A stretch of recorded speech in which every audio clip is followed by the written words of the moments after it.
Hello dear students, in last class we discussed about the cross product or vector product of two vectors. So cross product is also referred as vector product. Okay. Now in today's class we are going to discuss the applications of cross product of two vectors. So what are the applications here? Applications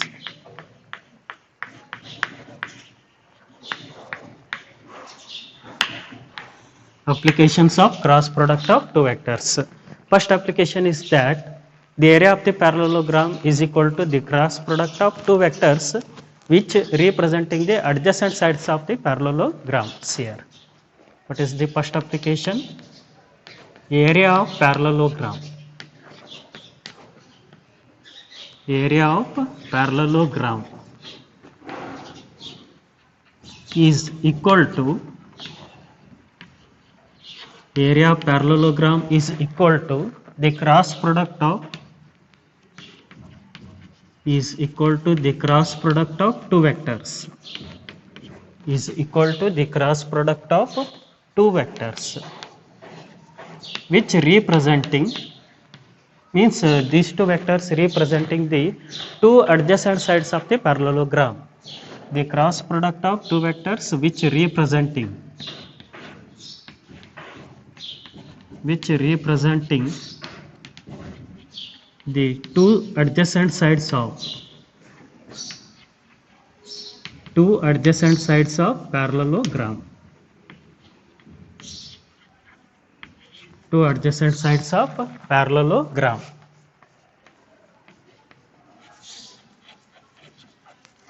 So what is the first application here? See here, area of the parallelogram is equal to the cross product of two vectors, means these two vectors representing the two adjacent sides of the parallelogram. Means let us draw the parallelogram, then proof for this one, proof. So let us draw the parallelogram. So see here, this is vector P. This is vector P and this is vector Q. The cross product of vector P and vector Q is equal to area of the parallelogram, that we have to prove. Okay. So how to draw the parallelogram? So let us draw the parallel line from head of the vector Q to the vector P, and the length of this parallel line should be equal to the length of the vector P because magnitudes are equal. Now let us draw the parallel line from the head of the vector Q to the vector P, and this length of this parallel line should be equal to the length of the vector P, and also we have to draw the parallel line from head of the vector Q. So we have to draw the parallel line from the head of the vector P to the vector Q, and the length of this parallel line should be equal to the length of the vector Q because magnitudes are equal. Okay. Now so let us name the corners here. I will take this is corner AO, this is corner A, this is corner B, and this is corner C. Okay. And now the angle between the vector P and vector Q can be taken as theta. That angle can be taken as theta. And now see here. So the resultant of vector P and vector Q can be obtained by drawing the line vector from the initial point to the intersection point.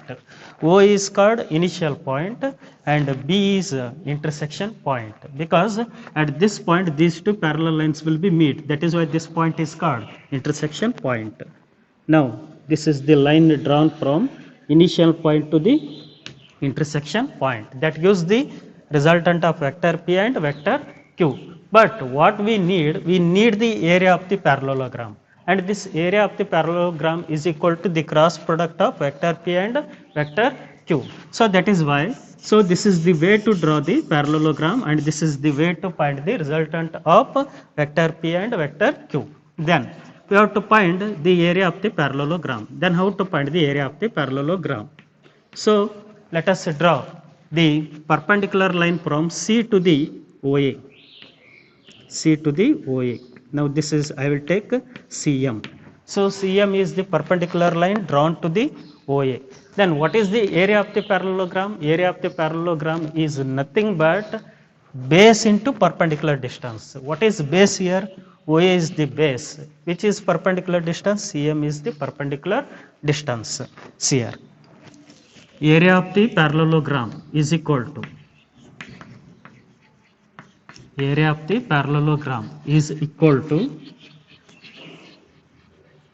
is equal to base into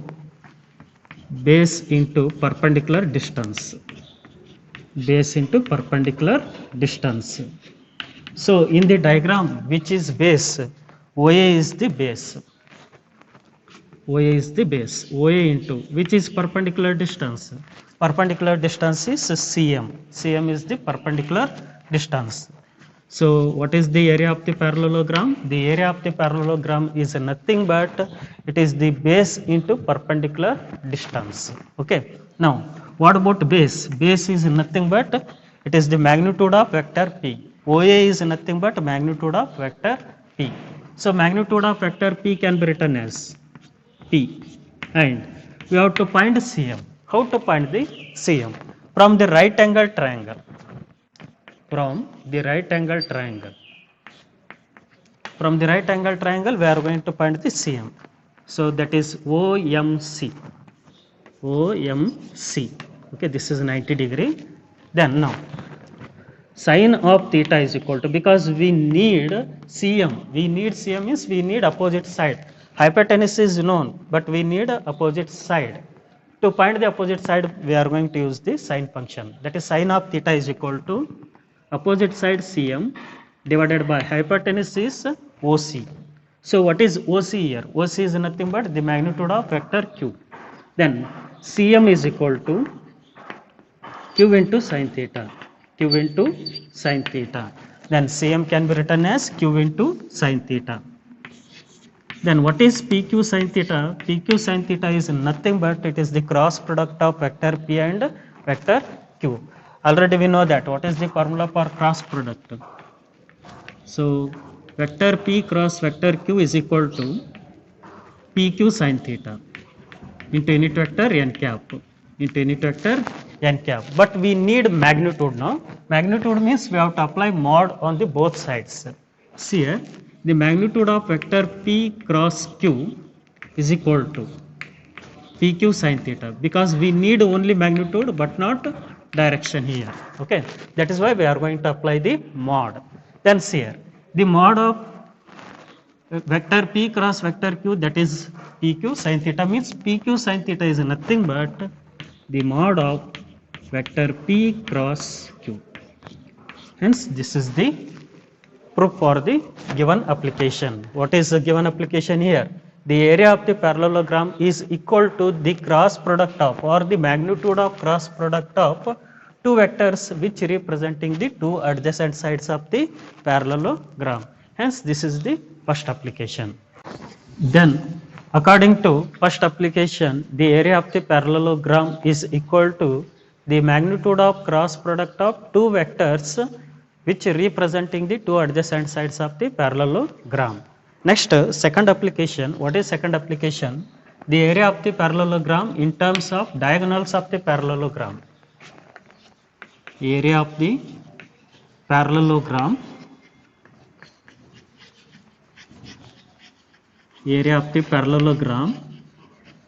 is equal to the half of magnitude of cross product of diagonals of the parallelogram.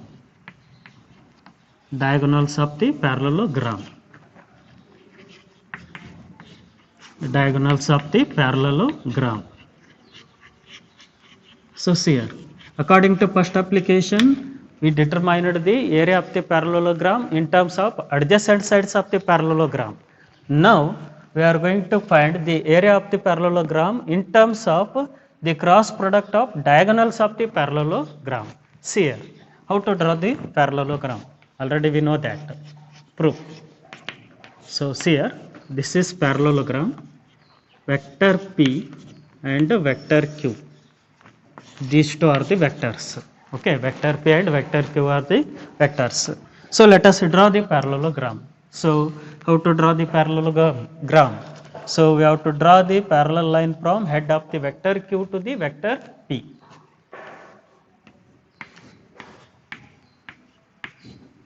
And the length of this parallel line should be equal to the length of the vector P, because magnitudes must be equal.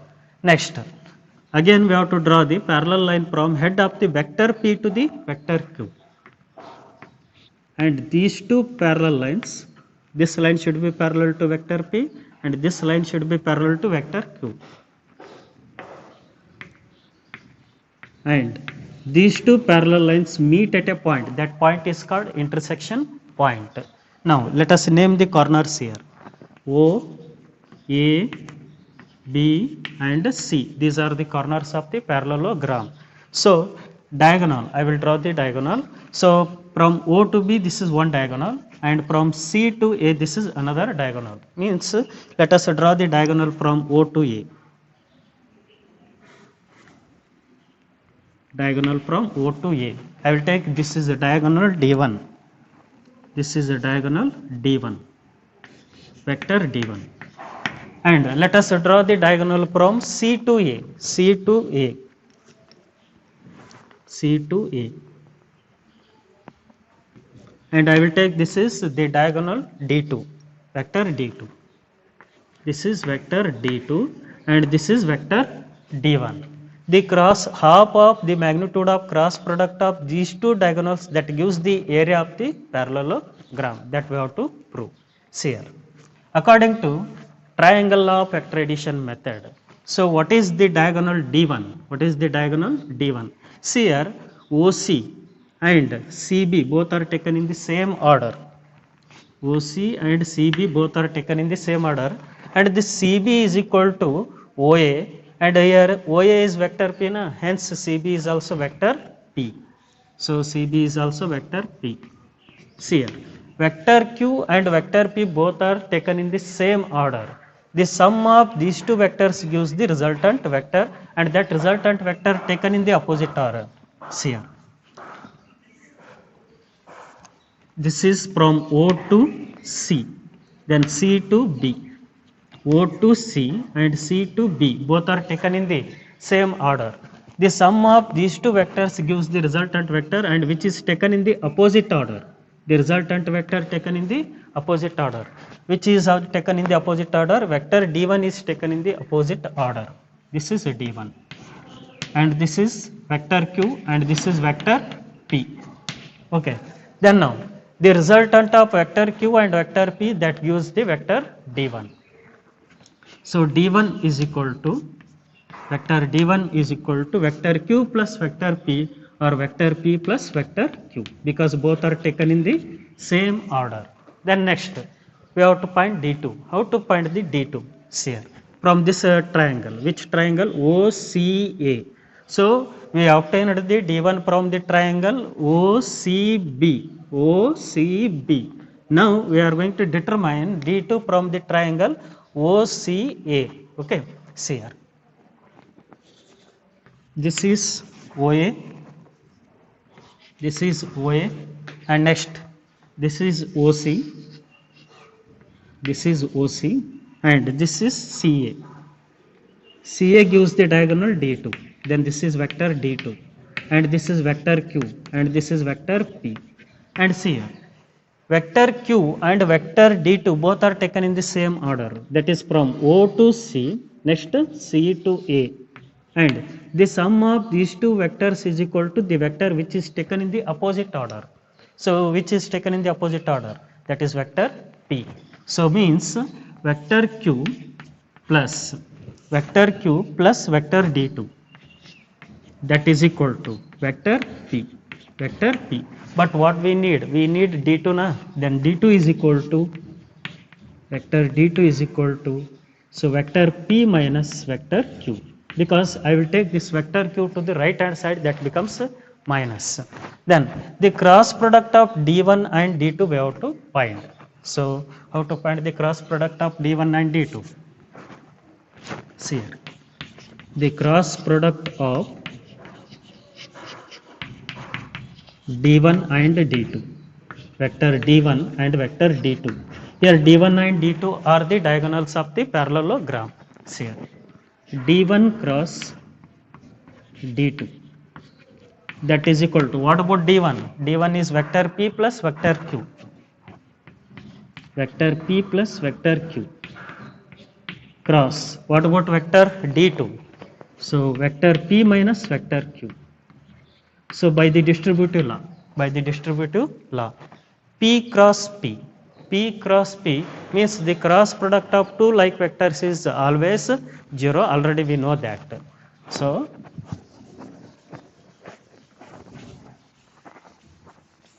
see here, p cross p, okay, d1 cross d2 is equal to, by the distributive law, p cross p, p cross p. Then next, so plus into minus, minus, then it is p cross q, minus of p cross q. See here, this is plus and here it is minus, plus into minus, minus, then p cross q. Next, plus, so plus into plus, plus, then it is q cross p, q cross p. Next, so plus into minus, minus, q cross q, q cross q. So one thing remember, the cross product of like vectors is 0, means p and p are the like vectors, here q and q are the like vectors, hence the cross product of p and p is 0 and the cross product of q and q is also 0. So both are 0. Minus of p cross q plus, so q cross p, minus of q cross q is again 0 na, because the cross product of two like vectors is 0. Hence minus of p cross q is equal to, sorry, plus, so q cross p is equal to minus p cross q, because the cross product does not obey the commutative law. P cross q is equal to minus of q cross p, minus of q cross p, or q cross p is equal to minus of p cross q. I will take this minus to the left hand side. Q cross p is equal to minus of p cross q, minus of p cross q.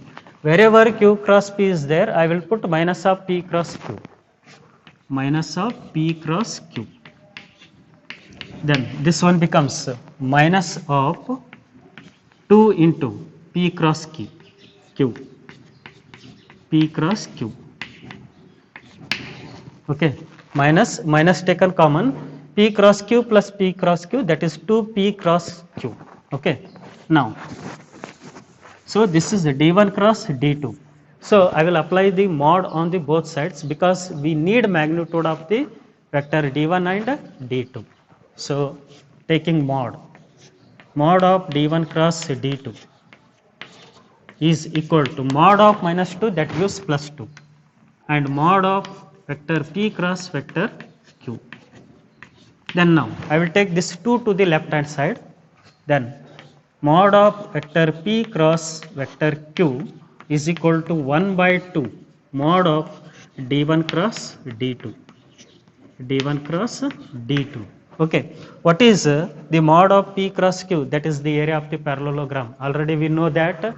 What is area of the parallelogram?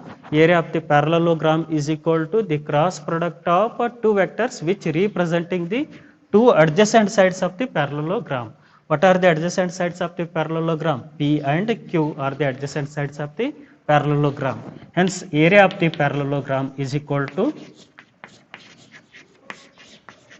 hence area of the parallelogram is equal to 1 by 2, means half of the magnitude of cross product of diagonals of the parallelogram, means mod of d1 cross d2. Hence this is the second application. What about third application? So area of the triangle is equal to half of the magnitude of the cross product of two sides of the triangle. Two sides of the triangle means now we are going to determine the So area of the triangle in terms of cross product of two vectors. So next application,